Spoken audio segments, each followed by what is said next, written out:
We get quite a few questions for and about DJTV every week. One of the most common ones runs something like this. Dear DJTV, what compression are you using on your website to make DJTV look so good? This is a very good question, but it's actually two questions in one. First, why does DJTV look so good? And second, what compression are you using on your website? We're going to answer both of these questions in the next few minutes as we explore video compression on TechKnow.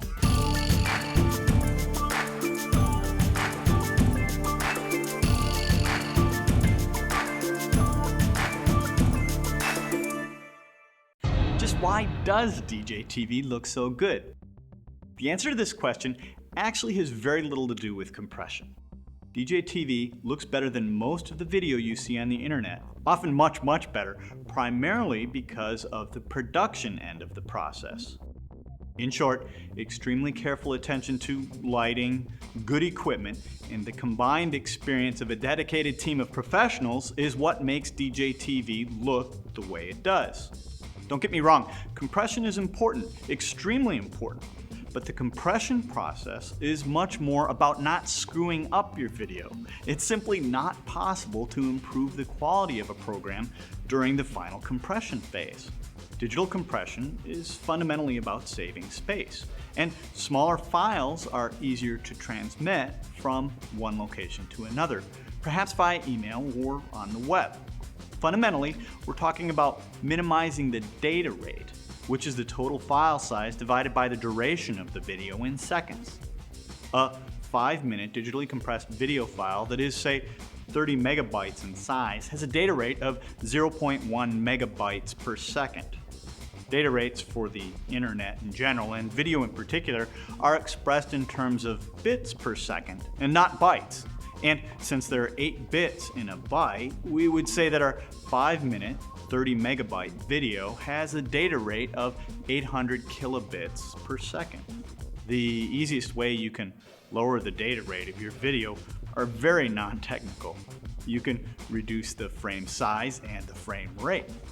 By reducing the frame size of your video from, say, 640 by 480 to 320 by 240, you can make your file 75% smaller.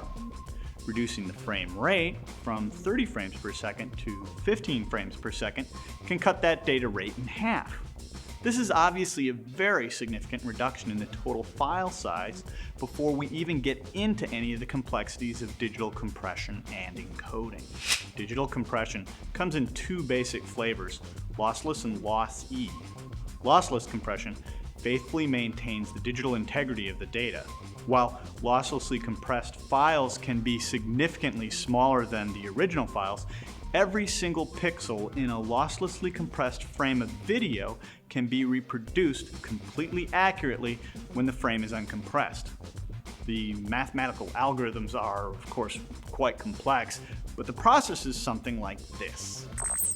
Let's say we have a square frame of video that is composed of 10,000 white pixels that we want to compress. Uncompressed, we would represent it this way. With lossless compression, we might represent it like this. Or even more simply, like this. Either way, our compressor summarizes the data in the frame and makes the total file smaller. The decompressor interprets the data and accurately recreates a frame that is identical to the original. The compressor-decompressor software is called a codec. Of course, most frames of video are not entirely composed of white pixels. If every pixel in a frame is different, lossless compression becomes almost impossible.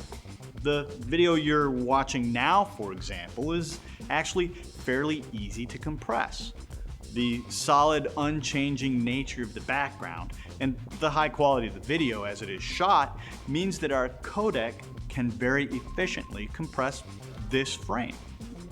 If we had a very busy background, or if the lighting was poor and we had to turn the gain up on the camera, then the codec would have to spend more bits on these noisy details instead of dedicating more of the frame's data budget to the subject.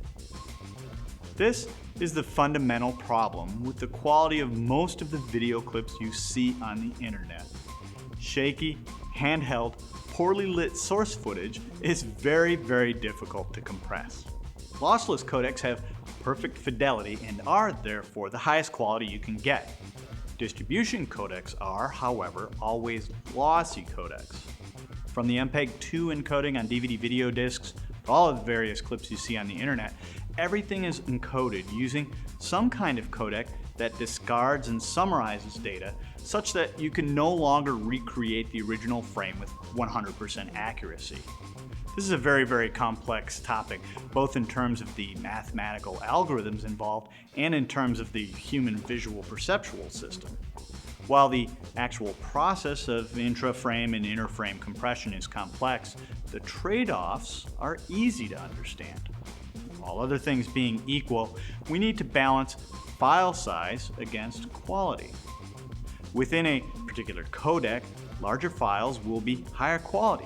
To get smaller files, you're going to have to sacrifice some of that quality. The exact balance and acceptable loss of quality for you is going to require experimentation.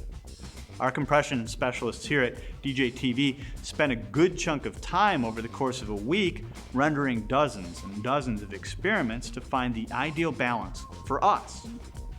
There are many compression solutions that were considered and tested, including Flash Video, QuickTime Reel, and Windows Media. Keep in mind that this is a summary of some long internal discussions and at least a week's worth of experiments that were performed by our IT and web professionals.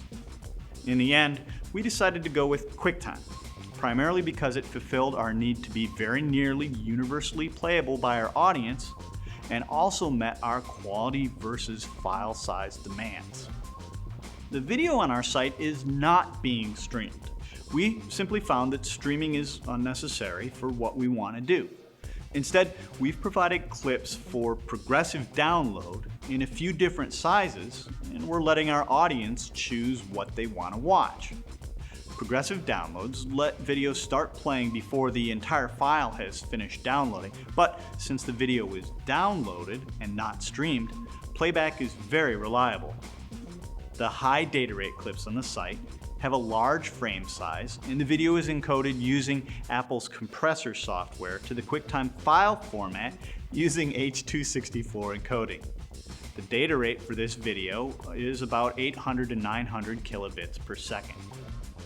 The medium data rate clips use an intermediate frame size and were compressed using the Sorensen 3 Video Pro codec in Sorensen Squeeze.